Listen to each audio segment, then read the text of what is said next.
বর্তমানে বাংলাদেশে যে পলিটিক্যাল ক্রাইসিস চলছে, আসলে বাংলাদেশের রাজনীতি নিয়ে কথা বলার একটু স্পেয়াও তৈরি হয় না, একটু স্পেয়াও হয় না।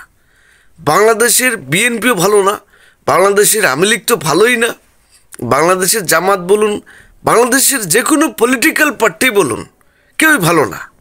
আজকে যদি ভালোই হতো রাজনৈতিক দলগুলো, তাহলে বাংলাদেশে এভাবে সবসময় পলিটিক্যাল ক্রাইসিস বাংলাদেশকে ছাড়তেই চাচ্ছে না। বাংলাদেশে পলিটিক্যাল সমস্যার সমাধান হচ্ছে না কেন? আবার দেখি যারাই ক্ষমতা আসে তারাই লুটপাট শুরু করে। তো আসলে বাংলাদেশ ভালো হবে কবে?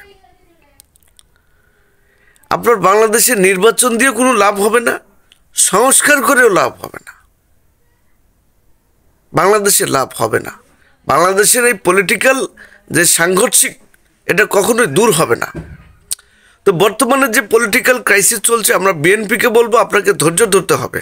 অবশ্যই বাংলাদেশের সংস্কার দরকার, এবং আমরা ডক্টর ইউনূস সাহেবকে এবং বাংলাদেশের যারা সমন্বয়ক রয়েছে তাদেরকেও বলবো যে বাংলাদেশের সংস্কারও দরকার। কিন্তু সংস্কারের কথা বলে সংস্কার করতে যে সময়টুকু লাগে তার থেকে বেশি অতিক্রম করলে এদেশের পলিটিক্যাল পার্টির যেমন সমস্যা হচ্ছে, ঠিক তেমনই আবার বাংলাদেশের সংস্কার না করে নির্বাচন দেওয়াটাও কিন্তু অন্যান্য মানুষদেরও কিন্তু সমস্যা হচ্ছে।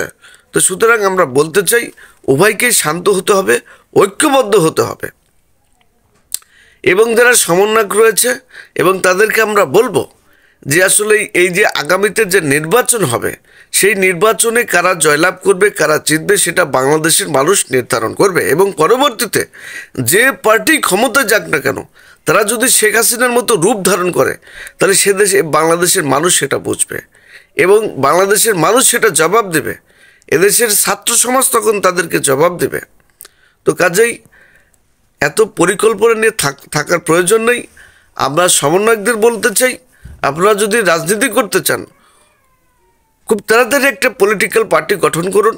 এবং আমরা বলতে চাই, আগামীতে যারা রাষ্ট্র ক্ষমতায় আসবে তারা অবশ্যই ছাত্র সমাজকে তাদের নিরাপত্তা দেবে, তাদের যে বেঁচে থাকার জন্য তাদের যে সিকিউরিটি প্রয়োজন আমরা মনে করি তারা অবশ্যই তাদেরকে দেবে। বাংলাদেশের যে পলিটিক্যাল পার্টি রয়েছে এবং যারা পলিটিক্যাল পার্টি পরিচালনা করেন তাদেরকে অবশ্যই মাথায় এটা রাখতে হবে, আপনারা যত বড় ফোর্সই তৈরি করেন না কেন অবৈধভাবে, কোনো কিছু চাপিয়ে দিয়ে যখনই বাংলাদেশের ক্ষমতা ধরে রাখার চেষ্টা করবেন, স্বৈরশাসক হবেন, স্বেচ্ছাচারিতা প্রদর্শন করবেন এদেশের মানুষের মাঝে, এদেশের মানুষ কিন্তু আপনাদের ছাড়বে না।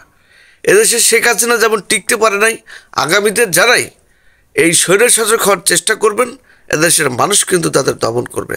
তো শেখ হাসিনার কাছ থেকে শিক্ষা নিয়ে আমরা মনে করি বাংলাদেশের প্রত্যেকটা পলিটিক্যাল পার্সনকে, প্রত্যেকটা পলিটিক্যাল দলকে ভালো হতে হবে। ভালো হওয়া ছাড়া বিকল্প কোনো পন্থা নেই। সবাই ভালো থাকবেন, দেশকে ভালোবাসবেন, দেশের গণতন্ত্রের জন্য কাজ করবেন। আল্লাহ হাফেজ।